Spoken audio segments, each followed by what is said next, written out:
Nhasi uno toda kutaura pamusoro pekumbofa zvishoma. Takanga tichitaura pamusoro pesuicide, kuzviuraya. Chino chirongwa chinoenderera mberi, asi chinotaura pamusoro peupenyu huripo hwatinowana muna Ishe wedu Jesu Kristu. Saka tichatarisa zverengwa zviviri zvakafanana. Chimwe tinochiwana kuna Marko 8, chimwe tinochiwana pana Johani 9. Zvose zviverengwa izvi zvine chekuita nebofu rakasvinudzwa naIshe wedu Jesu Kristu. Nyaya iri muna John 9, is it John 9 kana John 10? I think it's John 9. Yakasiyana nenyaya iri kuna Marko 8. Pakuti nyangwe zvake Ishe wedu Jesu Kristu wakafira mate, wakaisa dope. Pamwe tinonzwa kunzi haana kurapwa chiriporipocho.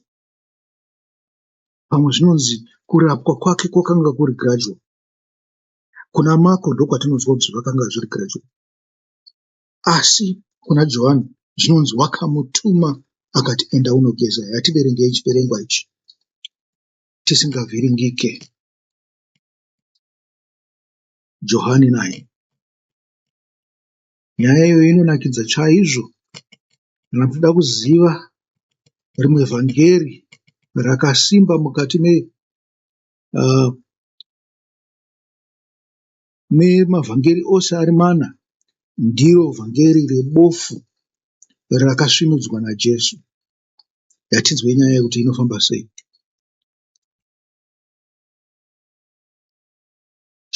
Johani 9, John 9. Zvanzi akati achifamba akaona murume akanga akaberekwa ari bofu. Vadzidzi vake vakamubvunza vakati, Rabhi, ndianiko akatadza, murume uyu kana kuti vabereki vake, zvaakaberekwa ari bofu? Amen. Mubatisise ipapo. Verse 2. Jesu akapindura akati, hakuzi kutadza kwomurume uyu kana kwavabereki vake kwakaita kuti zvidai, asi izvi zvakaitika kuti basa raMwari riratidzwe muupenyu hwake. Amen. Mubatisisa futi ipapo paverse 3. Kana achiri masikati kudai, tinofanira kubata basa raiye akandituma. Usiku huri kuuya husina munhu angagona kushanda basa nahwo. Ndichiri munyika, ndiri chiedza chenyika. Muri kuzvinzwa? Saka munhu wose anozviti chiedza chenyika anenge achitaura blasphemy. Anybody who calls themselves the light is blasphemous. Muri kunzwa? Chiedza chimwe chete ndiJesu Kristu. Munhu iye anoti ndiri chiedza ari pasi pano achifamba netumakumbo twake tutu anomhura Mwari uyezve anovenga Mwari, ndiAndikristu. Munomuziva? Mamunzwa izvozvo. Akati ataura izvozvo akapfira mate pasi akakanya dope namate uye akariisa pameso omurume uya. Akati kwaari, enda undoshamba mudziva reSiroamu. Amen. Shoko iri rinoreva kuti kutumwa. Saka murume uya akaenda akandoshamba akadzoka ava kuona. Amen. Chimwe chinhu chandoda kukuudzai ipapa, zvimwe ndikazochikanganwa mukuparidza. Zvikanzi wakanzi enda unoshambwa mudziva reSiroamu.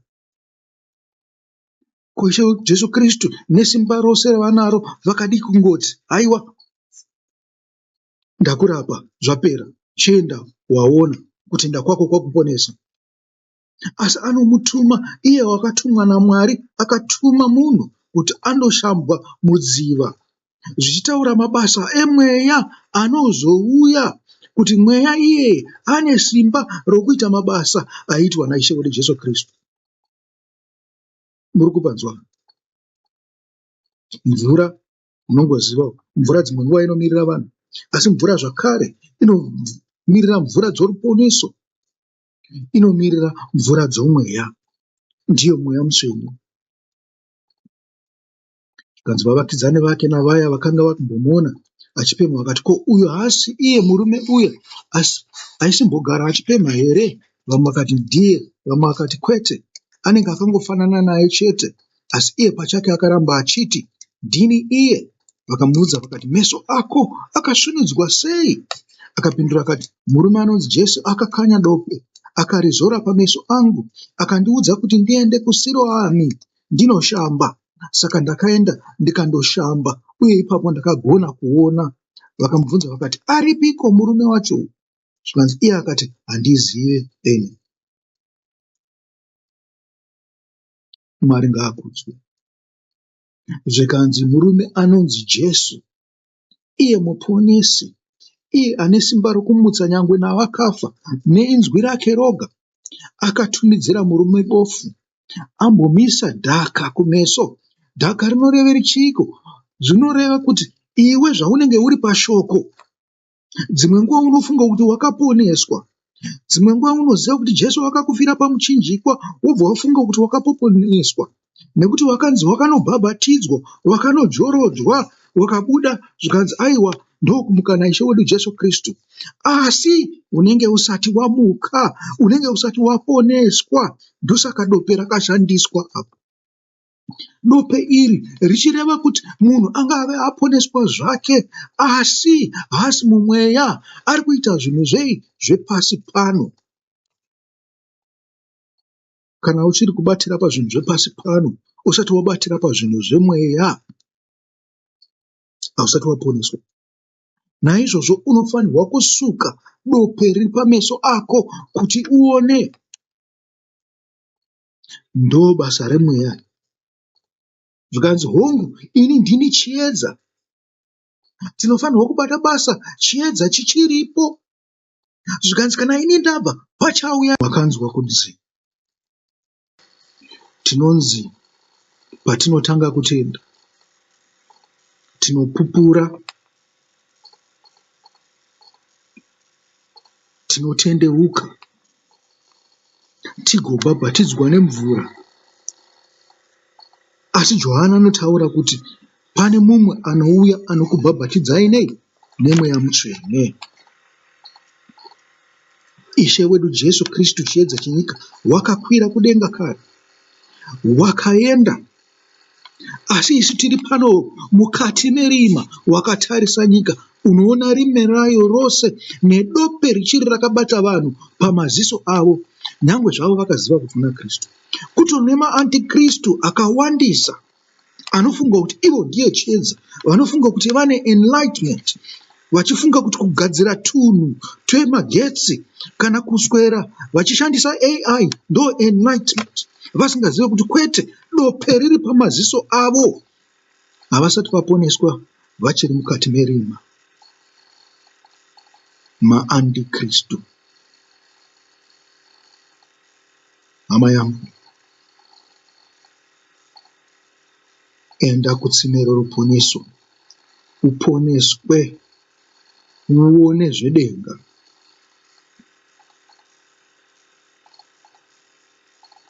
Ichi ndicho chatingati chikamu chekutanga pashoko ratinenge tinaro rokufa zvishoma. Kana topenduka, tichazenge totaura pamusoro penyaya imwe chete iyo yebofu iri pana Marko 8. Zvepana Johani 9 tongodimburira ipapa. Mwari ngaakuropafadzei pavhiki ramunenge muchapinda. Muve nesvondo, mupedze svondo yenyu zvakanaka, mugova nevhiki rakanaka. Mwari akukomborerei. Chisarai.